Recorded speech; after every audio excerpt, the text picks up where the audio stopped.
Hello అందరికీ. అందరూ బాగున్నారా? నేను కూడా బాగున్నానండి.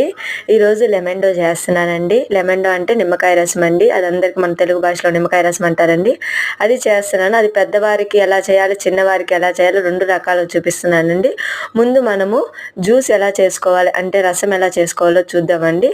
ముందు నేను ఒక పెద్ద బౌల్ తీసుకున్నానండి. దాంట్లో సాల్ట్ వేసుకున్నానండి, షుగర్ వేసుకున్నాను, తర్వాత లెమన్ కలుపుకుంటున్నానండి. పెద్ద బౌల్ ఎందుకు తీసుకున్నానంటే బాగా ఆ పదార్థాలన్నీ బాగా కలపాలి కాబట్టి బాగా కలుపుకోవాలండి. అంటే బాగా కలిస్తే రుచి బాగా వస్తుందని దండి, రుచి బాగా వస్తుంది. అది బాగా కలుపుకున్నప్పుడు అలా అలా కలుపుకుంటే మనకు రుచి బాగా వస్తుందని నేను పెద్ద బౌల్ తీసుకున్నానండి. అంటే కలుపుకుంటుంటే అన్నీ అంటే మనం కొంచెం విత్తనాలు ఉంటే బయటికి తీసేసుకోండి. నేను తీసేసుకున్నాను చూడండి. మళ్ళీ తీసేసుకున్న తర్వాత కూడా మళ్ళీ బాగా కలుపుకుంటాం. ఆ తర్వాత మనము సోడా కలుపుకుందామండి. మామూలుగా అయితే వాటర్ కలుపుకుంటాం మనము. నేను ఇక్కడ సోడా కలుపుకున్నాను. ఎందుకంటే చిన్నపిల్లల్ని దృష్టిలో పెట్టుకోనండి. బయట డ్రింక్స్ ఎక్కువ తాగుతుంటారు కదండి చిన్నపిల్లలు. వాళ్ళు బయట డ్రింక్ బదులు ఇంట్లో మీరు చేసే హెల్తీ డ్రింక్ తాగాలని నేను సోడా కలిపానండి. సోడా బాగా కలుపుకోవాలండి. అంటే దాంట్లో బాగా ఆ షుగరు, సాల్ట్, లెమన్ జ్యూసు బాగా కలిసిపోయేలాగా కలుపుకున్నాం అనుకోండి. తర్వాత ఇంట్లో మనకి ఐస్ గడ్డలు ఉంటాయి. ఎందుకంటే వాళ్ళు బయట తాగేదే కూలింగ్ కోసం కాబట్టి.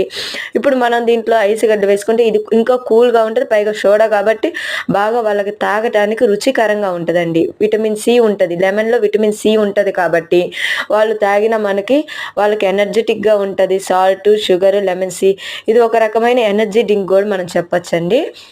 వీటిని బాగా ఈ మిశ్రమాన్ని బాగా కలుపుకున్నప్పుడు వాళ్ళకి అట్రాక్షన్ కోసం మనం ఏం చేస్తున్నామంటే అండి, గ్లాసుని తీసుకొని దాని మీద కొంచెం లెమన్ అట్లా చుట్టి ఇది లెమన్ చుట్టినగానే కొంచెం షుగరు, సాల్ట్ అట్లా అద్దటం వల్ల వాళ్ళకి కొంచెం లోపలికి మూతి పెట్టి తాగేటప్పుడు అంటే వాళ్ళు తాగేటప్పుడు ఎలా ఉంటుందంటే షుగర్ కొంచెము, సాల్ట్ కొంచెం తగులుతుంటుంది కాబట్టి బాగా రుచికరంగా ఉంటుందండి.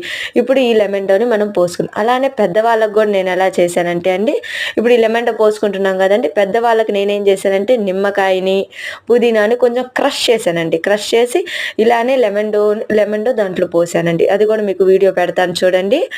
అలా క్రష్ చేసి వాళ్ళ ఇలానే లెమన్ డో పోసాను. చిన్నపిల్లలకేమో నిమ్మకాయ పైన పెట్టానండి. పెద్దవాళ్ళకేమో పుదీనాను, నిమ్మకాయ లోపల క్రష్ చేశాను. ఎందుకంటే వాళ్ళకు కూడా కూలింగ్గా, రిఫ్రెషింగ్గా ఉండాలి కాబట్టి వాళ్ళ కోసం అలా, చిన్నపిల్లల కోసం ఇలా చేశానండి. పెద్దవాళ్ళ కోసం కూడా ఒక వీడియో పెట్టాను చూడండి. ఇప్పుడు ఇక్కడ క్రష్ చేస్తూ అక్కడ నీట్గా ఉంటుంది చూశారు కదండి. అలా క్రష్ చేసి వాళ్ళకు కూడా పోసేలాగా ఉంటుందండి. కొంచెం ఈ వీడియోని సబ్స్క్రైబ్, లైక్ చేస్తారని నమ్మచ్చు. మీకోసం ఈ లెమన్ డో అండి. చూడండి ఎంత బాగా వచ్చిందో.